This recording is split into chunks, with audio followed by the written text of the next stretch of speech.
Hi, I'm Mike James, your County Manager. Welcome to this 33rd edition of our show. Here's a recap of the latest County Commission meeting, as well as some other events going on in the county. First of all, a big thanks goes out to the county maintenance team, the town maintenance team, and our friends at DOT for their great work clearing our streets and parking lots during and after the big snow. When we get 1.5 feet of snow, there's just no place to put it all. The Board of Commissioners met in regular session on Monday, December 17th at 10 o'clock. First on the agenda was the Chamber of Commerce Spotlight Business, Carolina Farm Credit.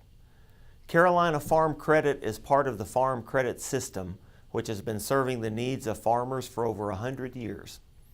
Local agent Stacy Barker is an active member of many local boards and committees, and our clerk of court, Susie Gamble, is a member of the company's board of directors. They've been a chamber member since 2008. First on the agenda for the main portion of the meeting was Human Resources Officer April Ham with some changes to the county's substance abuse policy. There are certain county employees that are subject to random testing for drugs and alcohol. These include EMS, our ambulance service, law enforcement, the tax office appraisal staff, many of our social services employees, soil and water staff, 911 mapping, county maintenance and the transfer facility, the building inspector, and the emergency management director. Basically, anyone who falls under the definition of a safety-sensitive position or anyone who has a dedicated vehicle assigned to them qualifies for the random testing protocol. Now, frankly, I would love to be able to include all county employees in the random drug and alcohol testing program, but there was a court decision a few years back that prohibits that. However, all county employees are subject to reasonable suspicion testing, and you can be assured we are working hard to make sure all county personnel who operate county vehicles are doing so in a safe and professional manner. Next, the board approved a contract with the Blue Ridge Business Development Center to manage the Authentically Alleghany marketing program for the next 2.5 years. The Authentically Alleghany branding and marketing campaign has been very well managed by Marketing Director Sarah Dalton and BDC Director Dale Cavaney so far. We have seen an increased awareness of the county's brand, and we've seen increased attendance at county events, as well as increased sales tax revenue. Marketing any idea or product takes repetition and time, and we all have to be telling the same story. I applaud the commissioners for continuing the marketing campaign for 2 more years. Please contact Sarah to make sure your event is included in the official calendar. We will help you market your event and make it the best that it can be. Next up was Brett Jarrett from New River Country Club to discuss the club's current status. The club had approached the county a year or so ago about some financial assistance. The commissioners agreed that a direct contribution to a business was not appropriate at that time. However, New River Country Club does allow the high school golf team to play and practice there free of charge. We calculate the school system's usage of the course to be worth about $5,000. Now, the school system has committed to compensating the club $1,000, and the commissioners agreed to match that $1,000 from the Outdoor Recreation Fund. Nationally, overall golf playership has been declining gradually for the last 25 years or so. But as Alleghany County's only truly public course, New River Country Club certainly provides value to our community. We encourage you to enjoy a round of golf in the spring and see if it is a sport you may like to play more of in the future. As part of the consent agenda, the board approved a $25,000 grant from the Governor's Crime Commission to purchase some new radios for our patrol officers. The board also approved a $55,000 budget amendment for inmate housing. Now, when we approved this year's budget, we budgeted for an average daily count of 32.5 inmates. 29 and a half male inmates housed here in our local jail, and 3 females housed in Ashe County.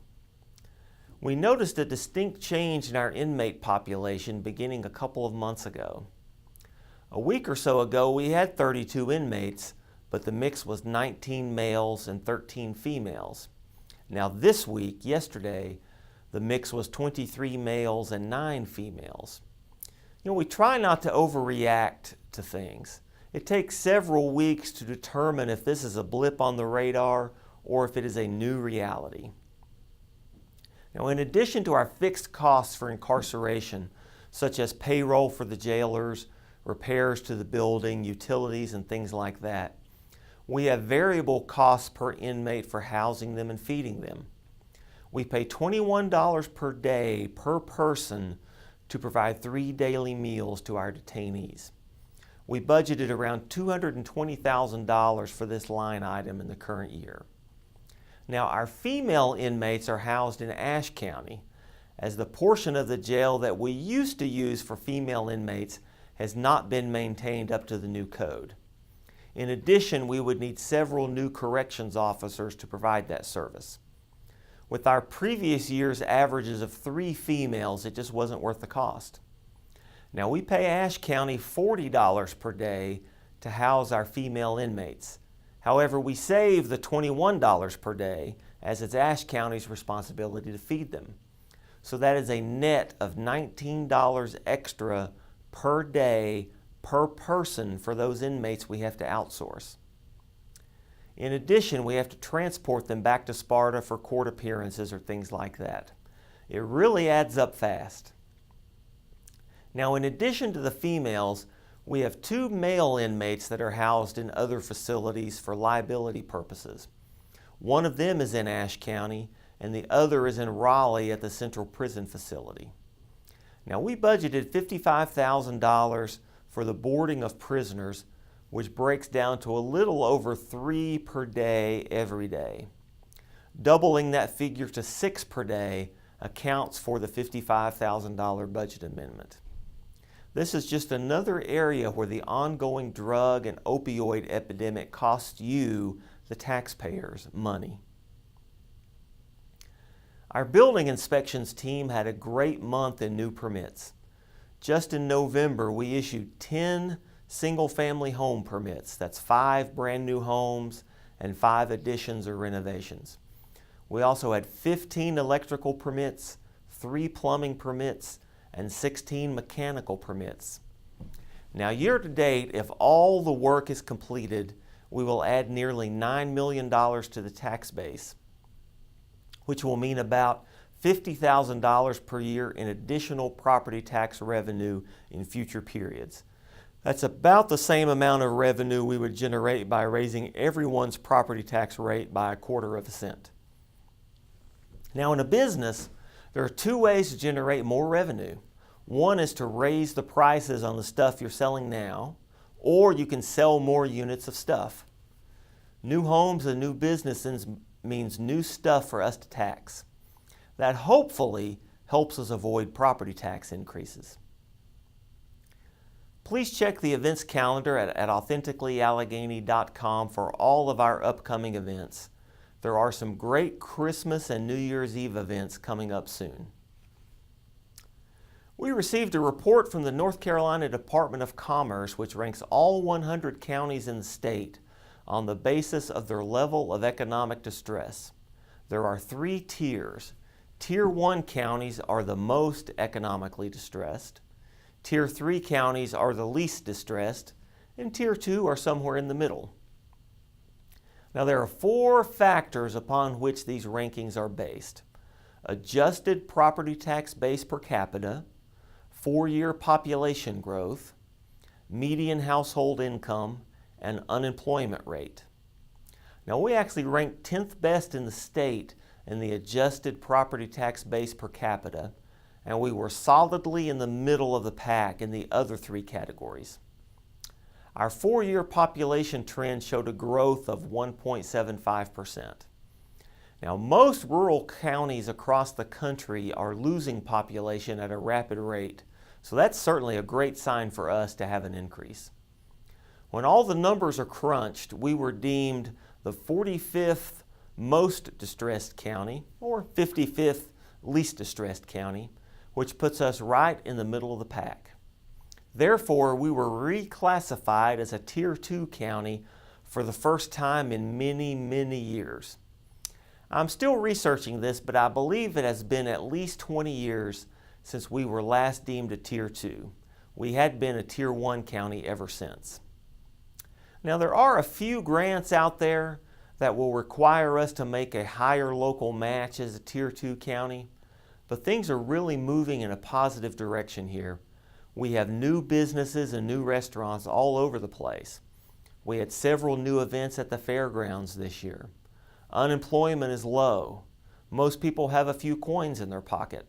I'll take that any day of the week. Big thanks go out to the agricultural students from Alleghany High School. They helped our extension team load over 800 Christmas trees for the Trees for Troops program. I also want to say a big thanks to the local growers who donated those trees. Finally today, I want to acknowledge our county employees. One of the greatest parts of my job is working with the dedicated group of managers and employees that we have here in the county. They are generous with their time and their money. County employees recently purchased Christmas gifts for our county foster children. I've never seen such a stack of packages. You know, the angel tree is always my favorite part of the Christmas season. County employees also donated nearly $1,800 to the hospital through a voluntary payroll deduction program this year. I appreciate each and every one of them. The next County Commission meeting is Monday, January the 7th of 2019 at 6:30 p.m. Remember, you can live stream all County Commission meetings through the link on the county website. I want to wish everyone a Merry Christmas, a Happy New Year, and all the best throughout the holiday season. See you next year.